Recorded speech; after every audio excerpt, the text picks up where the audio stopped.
Tyson Foods recently announced that they want to hire 40,000 migrants to work at their factories in America instead of hiring American workers. This is what corporate America has been waiting for decades. These workers are cheap, they're replaceable. If you cause them harm, cut off an arm, send them back to Guatemala. That's their attitude. I've got Ring of Fire's Farron Cousins with me to talk about it. I hate to say this so many times. We have been doing this story about what Tyson has been up to and what corporate America has been up to with the migration issue. Every time we do it, there's, everybody wants to believe, we're letting everybody cross the border, 3 million, I don't even know what the number is anymore, across the border because we're trying to be kind. We're trying to be compassionate. It's all about the Chamber of Commerce and associated industry getting cheap labor into America so we don't have to go overseas anymore. We can bring them over here, right? Yeah, we don't have to go make a new sweatshop in Saipan when we can make sweatshops right here in the United States. That's the whole thing. And Tyson, when they got popped for this, because they did have a spokesperson to come out and said, oh yeah, we're going to hire 40,000 migrants that are coming in because we care. Yeah. We want to help these people. And then Tyson, after facing calls for for boycott, said, we never did that. That's not true. Oh, by the way, we're also going to be closing, a factory in Iowa, Arkansas, Virginia, Indiana, Missouri. They're just saying, we're just going to shut everything down instead. Because they were caught. Yeah. Okay, so in other words, it got out that what we've been saying all along is this migration issue is not about compassion. It's not about these bring us your huddled masses. It doesn't have anything to do with that. It has to do with the fact that corporate America saw a way to make a lot of money, cheap labor. You don't have to pay them, but a fraction of what you pay American workers. If they're harmed on the work, if they're lose an arm, great, ship them back to Guatemala. You don't have to pay all that extra money for taking care of them. It's really an ugly story. Tyson simply got caught, right? Yeah, absolutely. And when they denied it, no, you can deny it, but tell us this. If that's not what's going on, why did you just shut down 5 plants? Because you can't keep them operating, right? Yeah.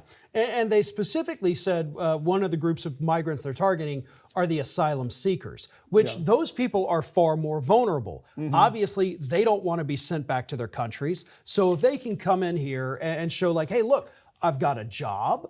I'm working this job. I'm contributing. I should be given asylum. Tyson can abuse those people even worse and say, listen, you're facing 2 things. Either you're going to do what we say, you're not going to raise any alarms about what we're paying you, which is pennies on the dollar. You're not going to say anything about the safety issues that may be happening, because if you do, you're going right back to that country where you're likely to die. Right. Yeah. So you open your mouth, you're out of here. Stories they literally show up at their houses at night, put them in a car, drive them away, and they're gone. They're disappeared back to their own country.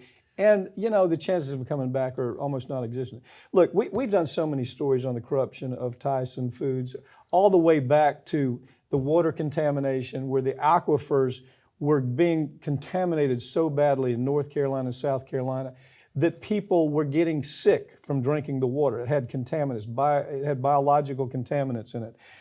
We did the story on the fact that, you remember during the COVID issue, where they were making workers continue to work with COVID? You did that story, I think. Absolutely. Tyson was doing that. Smithfield Pork was doing that. Yeah. Because, we got to keep this out. And then for the American public, they need more chickens. Right. And then, of course, they got in trouble for that. And so I think that's one of the reasons they're going to the migrants. It's okay, well, the American workers told on us. Yeah. We got in trouble for that. They're still facing some litigation about that. So we'll go to the people who know if they open their mouths, you're gone. Home. Yeah, that's exactly what. Tell me, you have such a great memory, and you and I did this story years ago. Who was the senator who went to Saipan and he says this is a great model for America? Was it DeLay? It was Tom DeLay. Okay, tell that story. Because this is come to fruition right here, right? Yeah, absolutely. Wasn't it when he went with? Did he go with Abramoff on that? Or yes, he went. So Tom DeLay goes to Saipan and sees literal sweatshops. The people were working for $1.13 a day. I do remember that number. Children. And he says, "This is such a great model. we should be implementing this in the United States. Okay, so this come full circle. This is it. He liked the kids because they had small fingers. Yeah. And they could do things with their small fingers that grown-ups Yeah, and couldn't. he marveled at how quickly they can manufacture these shoes that they were making. And he was bragging about the point about the fact that they were paid less than $1 a day. Yeah. Whatever. Did this guy die? I mean, Thinking about it, I have not heard from Tom. I mean, never heard from Yeah, him, but yeah. that is a name that disappeared, and I'm glad he's disappeared I am wherever the too. hell he ended up. Well, but- he was a powerhouse at one time, a Republican was. powerhouse in the Senate, and I'll never forget him coming back and just gloating about the fact of how great the sweatshops were in Saipan and how we can duplicate that in the United States. Here it is, Tyson Foods. There's a very good reason why legislators don't actually do anything to benefit average Americans. And it's because legislators aren't average Americans at all. New studies found that only a handful of legislators in all 50 states actually come from working class families. You found this story. I was captivated by this. I had no idea it was this bad, but to sum it up, out of 7,400 state legislators, 116 can be described as people who come from a working background, a working class background. Right, and those are people, they describe working class as you were in a factory or you were in manual labor of some kind, basically your average blue-collar American. And what's funny is that I actually came across this story a day after I had mentioned, you and I had been filming this show. I said, hey, the problem with legislatures is that you don't have working class people there. And then the very next day I saw this story. I was like, oh my God, we got to talk about this because it lays out the numbers beautifully. 1.6%.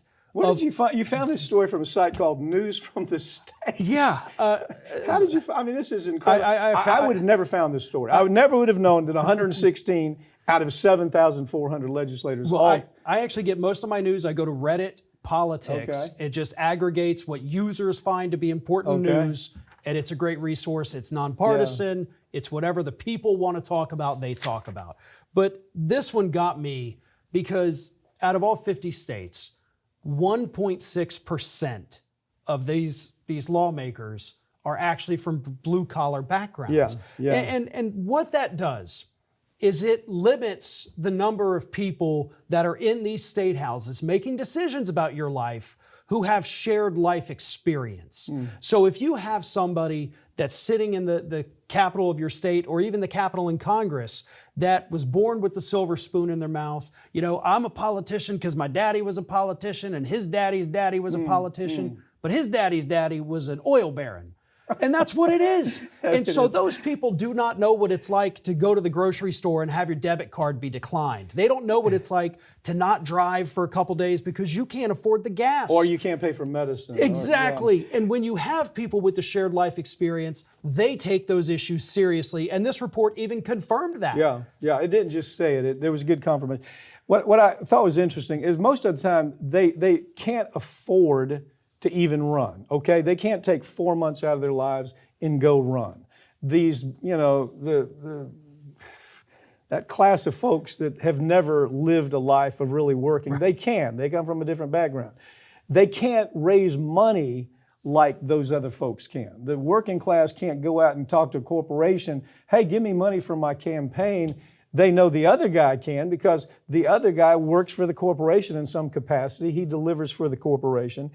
There are these natural obstacles. And the other part is some states where they pay legislators, they only pay $18,000, $19,000. And somebody may be working in a shop where they're making $50,000, $60,000. It's hard for them to say, okay, I'm going to go run for office right now. There's a lot of inset obstacles, aren't there? Oh, absolutely. And one of the reasons I think that you and I have been so effective at what we do, especially talking about these consumer issues, talking about these economic issues, neither you nor I were born into a life of privilege by any stretch of the imagination. That's understand. I was raised by 8 different families growing up, and there was a reason for it. So exactly. And I know you didn't at all. Right, and so we know what it's like, and those are values that we have carried with us throughout our lives. And I think we're both very comfortable at this point. But we still can talk about these things with passion, because it may have been 5 years ago, it may have been 40 years ago that we went through these. but those memories are still just as fresh. And so we understand what it's like for these people. And that makes us effective because we care, because we've been there. And if you don't have that, Ed Schultz was another perfect example of that. I used to do a show with Ed, and we had so much in common because that's where he came from. Exactly. A working class. And nobody else had his passion. No, good God. I mean, the show ponies they have up there they don't have anything in common with the working class. They're almost in an elitist bubble. Yeah. The same way that some of these politicians are in an elitist bubble. They all are. And so 1.6%, that is a staggering number, Farron. This is a good find. I want to explore this a little bit more because I think it's essentially part of the big political process that we're having to suffer through right now. Yeah. You don't think these people go to bat for things like school lunches. We need to pay for school lunches. They go to bat for equal wage, for better wages. They go to bat on things like safe work environments because they come from that. They've seen it. They've been around a dinner table where this stuff's being talked about. Yeah. These other folks, this elitist bubble that so often becomes the leaders in our political process, they have nothing in common with that, do they? Nope. Thanks for joining me, okay? Thank you. That's all for this week, but all these segments are going to be posted right here on this channel in the coming week. Make sure you subscribe. I'm Mike Papantonio, and this has been America's Lawyer, where every week we tell you stories that corporate media simply won't tell you because their advertisers order them not to tell you, and they're going to lose advertising dollars if they say something the advertiser doesn't want. Or their political connections just require that they can't color outside the lines. They have to color. If you're Republican, you got to color within these lines. If you're Democrat, you got to color within these lines. And they can't do anything but that. But as you can tell, we don't have that problem around here. We're going to call balls and strikes, whichever side you come from. See you next time. Ring of Fire founder and host of America's Lawyer, Mike Papantonio, has a new book, came out this week, called Suspicious Activity. Like his other books before it, this book actually deals with real legal cases that Mike Papantonio has handled, but in a fictionalized way. The book follows the character of Nick Dichotomous that Papantonio first introduced in his book Law and Disorder, and it carries on the story that began in Law and Disorder through Law and Vengeance, Law and Addiction, Inhuman Trafficking, and now Suspicious Activity. This book in particular deals with the financial institutions that have helped launder money for terrorist organizations, which of course is a topic we have covered extensively here on Ring of Fire. So, if you're a follower of Mike Papantonio's books, or if this is your first one, you can get your copy of Suspicious Activity now. Just go to MikePapantonio.com and place your order. And if you haven't already, check out Mike's other books, also available on MikePapantonio.com.